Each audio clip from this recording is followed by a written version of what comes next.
Peter, if you want to open up.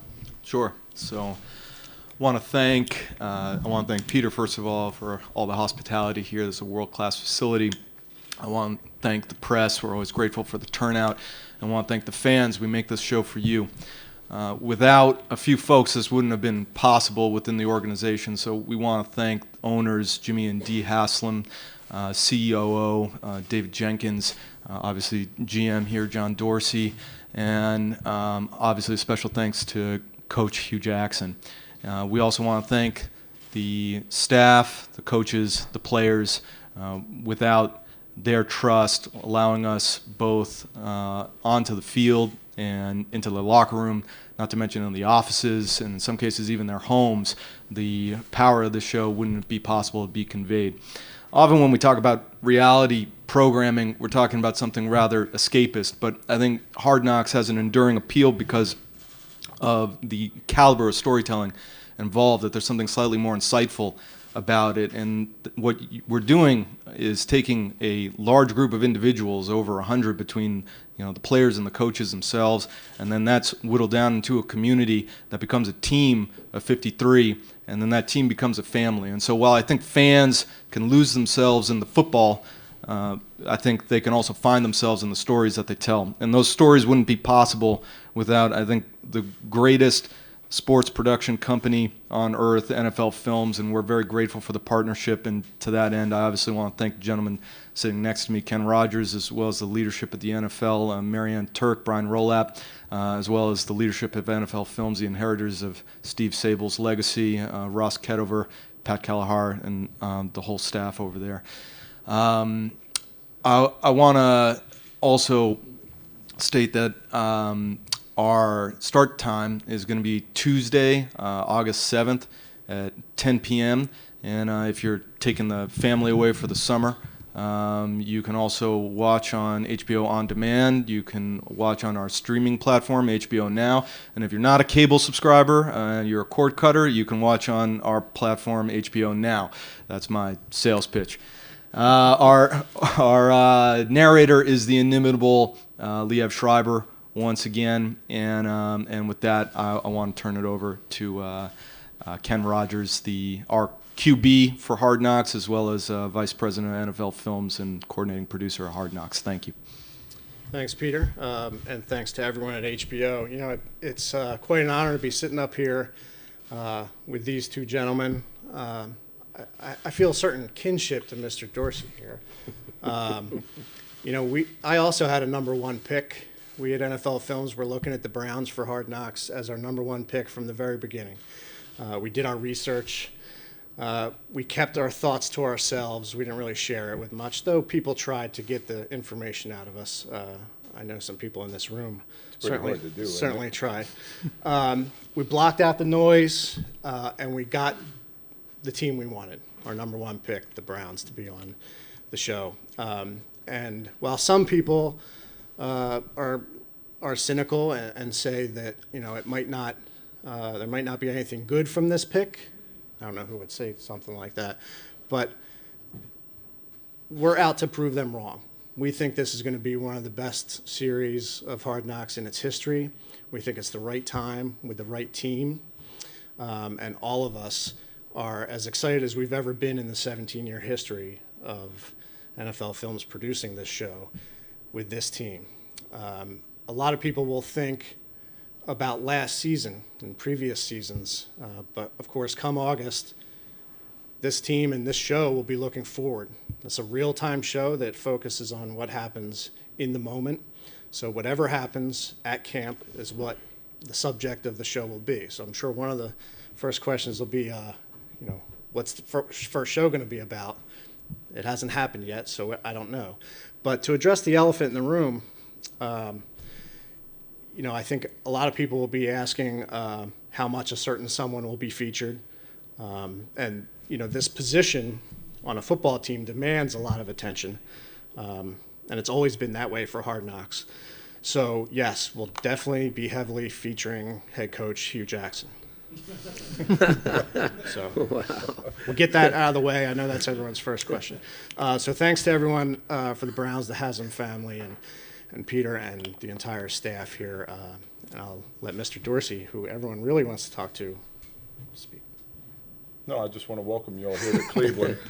And, I'll just say this. A lot of you all understand, initially I was a little reluctant with this, but having a time to sit down with, the organizational leadership, understanding that, Hugh, you've had a little experience with Hard Knocks, and just listening to Hugh with this, I'm comfortable with where we are. I understand the direction of our team is in a right frame of mind. But, the one thing that I find it very appealing, it now gives the fans a chance to see how passionate, people are within this organization about the 2018 season. That's all I got to say. Well, again, I'll echo what John said. I can't say enough first about our fans. I think it's going to truly give them opportunity to see how hard this football team works. I think how much they care, and I think that's really important for us to have an opportunity to give back to them so that they can see our players, our coaches, our organization in a whole different light. And again, I don't think anybody does it better than the NFL Films crew. They're outstanding at doing this. As John just said, I've had some exposure. They do an outstanding job of working together with the coaches, with the team, with all involved in the organization to put the best product out there, and they do. I mean, it is truly a working collaboration between groups, and I think when you have that, great things happen. But at the same time, our football team's focus will be getting ready for the 2018 season, and we'll dig in and do what we do the way we do it. Our players are excited about it. They're excited about the opportunity for people to see how hard they work and what they do on an everyday basis to be the best that they can be, and I think that's exciting. We'll go ahead and open it up. Ken? I'm sorry. Why were the Browns your number one choice? Who actually determines who you pursue? And how much did the Browns draft have to do with them appearing? So the choice is really a collaborative effort with HBO. We always see this as a three-way partnership between the team chosen, the network that's airing it, and the production company that makes it. We really have to have all three to be all in to make a great show. The Browns were intriguing for us really because of the overall storyline that I think is part of the American culture, which is we tell our kids that it's not about how you get knocked down, it's how you get back up. And this is a unique situation, having such turnover on the roster of starting anew with some old pieces, with some valuable new pieces that we just felt will speak to a lot of fans. What we generally think of when we select a team is who would the national audience be interested in finding out what's going on, what's going on with the team. And nationally right now, the Browns are a big story, rightfully so. Our goal is to create fans across the country, not just here in Cleveland, for this franchise, and that happens naturally.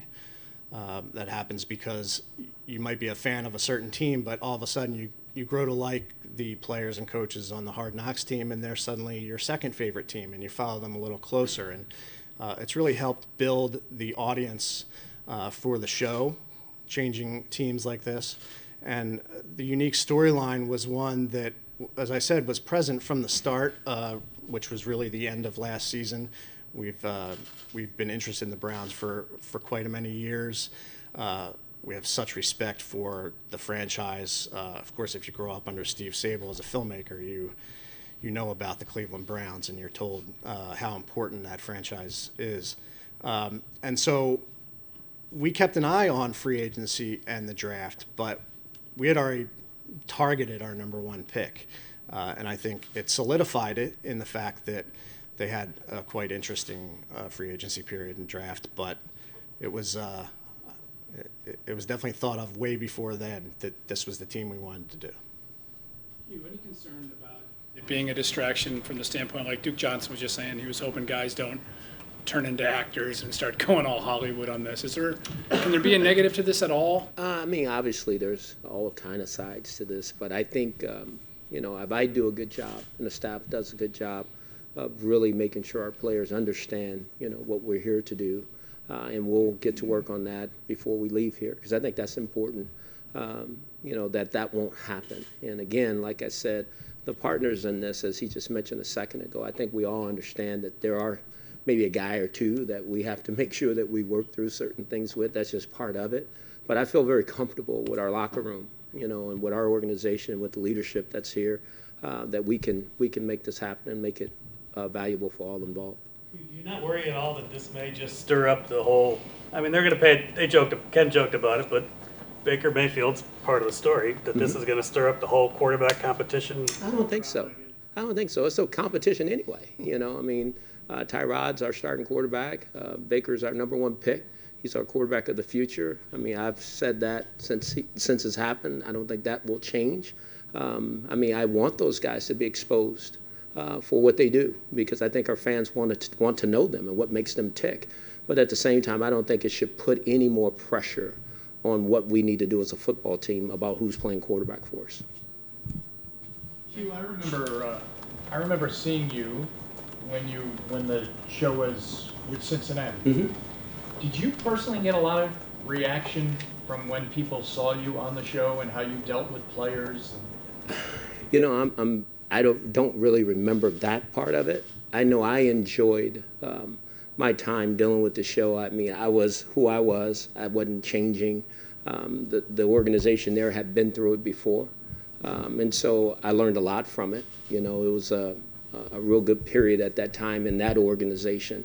I think there are some lessons that I learned that I can share with our players. But as far as me individually, it's never, I don't know what it did or didn't do, but I know I enjoyed the process, and I think that organization enjoyed the process. And how much influence does the team have in the final product that will actually go out onto the air? Well, in one way, whatever the team does on a daily basis determines the product naturally, because we don't determine who rooms with who makes a team, who's brought on. None of that is decided by us. We are true documentarians who stand back and show you what's actually happening. But I think your question is more about editorial control. And in that case, what we do allow is the coach and GM to watch the show for competitive balance reasons. On Tuesday morning, which is the morning that it airs, we'll screen the show for them to make sure that there's no audibles that are heard in the background that might tip off other teams. Make sure that there's nothing on blackboards in the rooms that, hey, make sure that's erased in post-production. So we do a lot of whiteboard erasing in post-production to make sure that plays or sometimes phone numbers or whatever sensitive information might be seen that could affect competitive balance aren't seen by other teams. And other than that, it's really been a trust factor throughout the years. And really not just because of the start of the show in 2001, the trust factor for NFL Films, but the fact that we've been around for 52 years, and started shooting training camp with Vince Lombardi. We know where to go. We know how to stay out of the way. Our crews have done this multiple times, and so we know how to capture what we need and what our audience is looking for without stumbling around shooting things that aren't necessary and might not apply to the show. John, you talked about being reluctant. What were the reasons for that? And I know you said meeting with the organization, but was there a key point or two that really kind of put you at ease a little bit? Well, it's just the whole understanding of kind of like what Ken was talking about, how they actually go through the whole process. I wanted to get an understanding of that. And then just, listening to some of the things that Hugh had said with regards to, how his experience was with that. So there was a degree of comfort there. But also, I started thinking about the fan base, and, this is a great time for them to see the direction we're heading as an organization.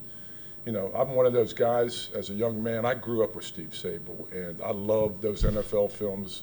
I mean, I did. I love those things. And I know these guys are going to do a quality job, because they're not only going to show what the National Football League game's about, but who the Cleveland Browns are moving forward. And, as Coach told you, he's going to, this thing's going to be tied up, and that focus is on the 2018 season. And that's what direction we're moving in. The show is Tuesdays. When do you start writing each week? The script we write overnight for Liev on Monday night. Writing probably begins around midnight for that process, and we voice with Liev Schreiber early Tuesday morning. We try to fit everything that happens here at camp up through Monday, if appropriate, into the show Tuesday night. So it's a very quick turnaround. Aside from the first week where camp's a little longer, every show is only comprised of what happened the previous 7 days. So we are constantly editing back at NFL Films the storylines, refining our storylines, shooting new material here. And it's a real-time show. It doesn't happen a lot of places.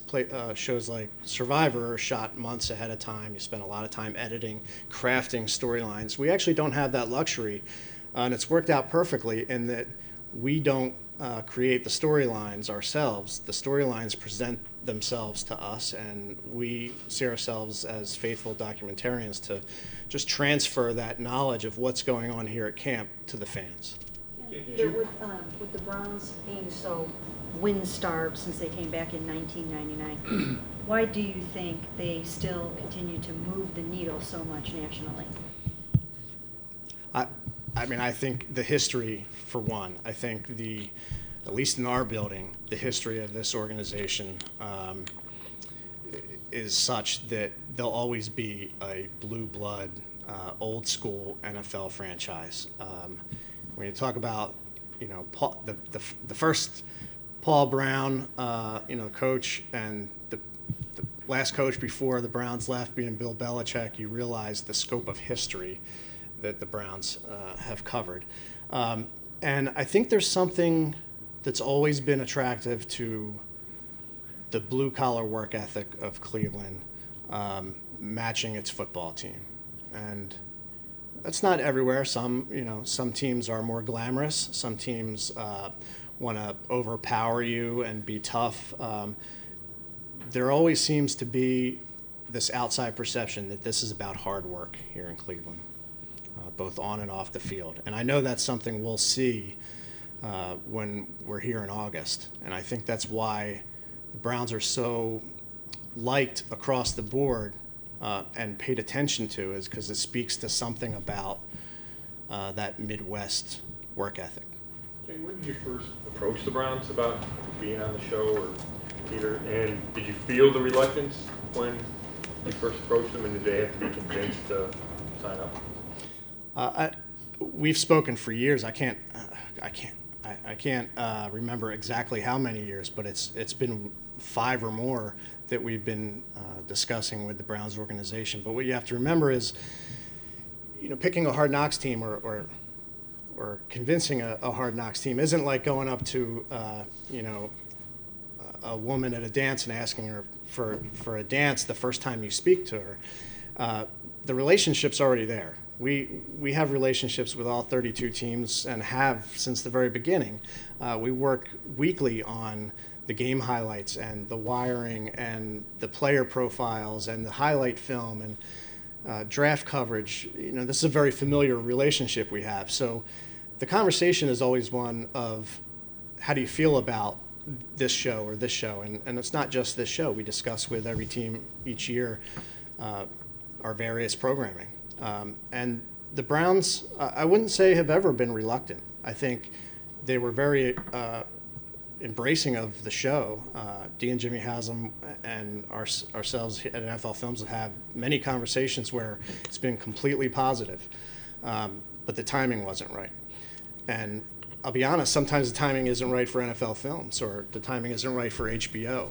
That's why I said it really does take all 3 of us saying, hey, this is the right time. It felt like the right time to cover the Buccaneers last year. It felt like the right time when the Rams moved to Los Angeles. And every year I can say, well, here's why nationally we felt it was the right time. And you know what? I'm glad we didn't do it the year before, because this worked out perfectly. And I think this is one of those cases. Hey, John, one of the most sensitive moments on that show year to year is when you have to call a player in, cut him. How tough will that be to have that on camera?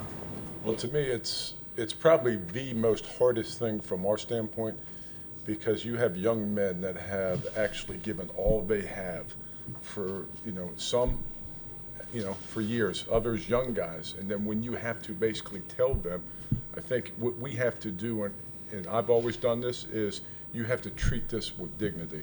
And you have to treat those young men and thank them for all that they have done. But at the end of the day, it just wasn't there for us. So I'm going to treat this with dignity, and I always have with releasing players. I will always treat players with dignity.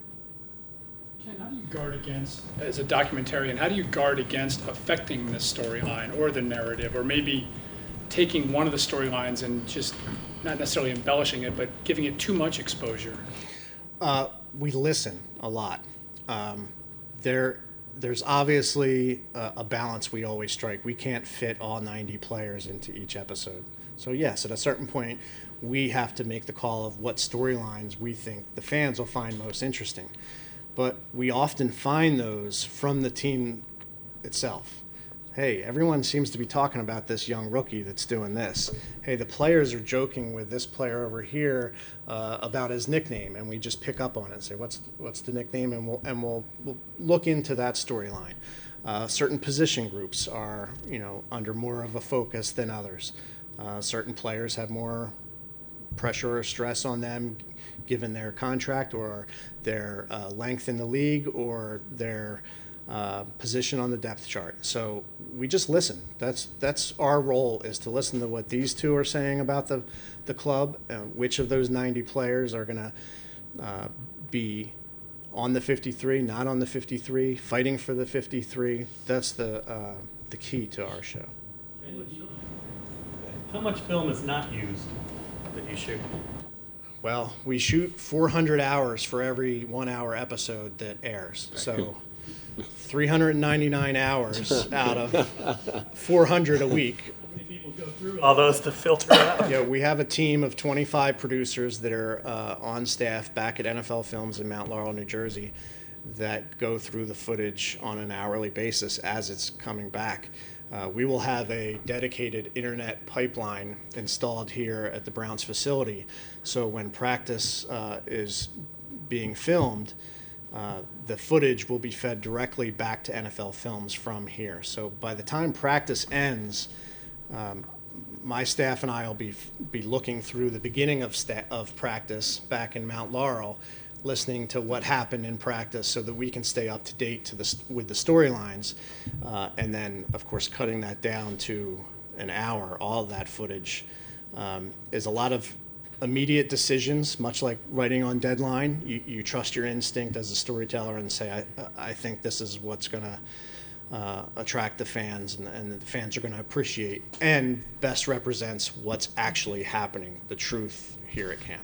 You said you've talked to the Browns for 5 or more years. Is that unusual, or is that typical? I mean, have you pursued other teams for a lengthy period of time and then finally? Yeah, I would say on a yearly basis, we discuss with several, if not sometimes a dozen teams. I can remember the year before we did the Jets, Rex Ryan was totally opposed to doing it, and the next year he felt his team was ready. I know that Coach Marvin Lewis felt the same thing when we came twice to the Bengals, that this was the right time, and in previous years said, I don't feel it this year with this team. It's not the right time. So it's been a discussion with multiple teams, and our goal, to be honest, is to one day check our last box and have had every NFL franchise on Hard Knocks. Ken, you mentioned you'll go over every day with John and Hugh to make sure there's no competitive things in the show. Does the team have the right to veto a storyline, controversy? No, and here's why. You guys are following the storyline as well, right? So it doesn't make sense for the team to say, well, here's a national story or here's a big story that's being followed, and we're not going to talk about it on Hard Knocks. Our goal is to tell the truth of what's happening here at camp.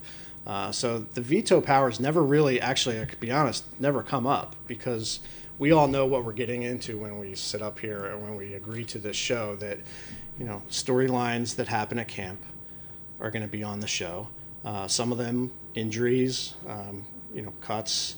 There's certainly been some, fights and things like that. That sure, the franchise, if they had complete control of the show, would say, why put that out? But I think that the trust factor of this being a true representation of what happens at camp makes people realize that we're not out to glorify anything or to make it more dramatic than it was.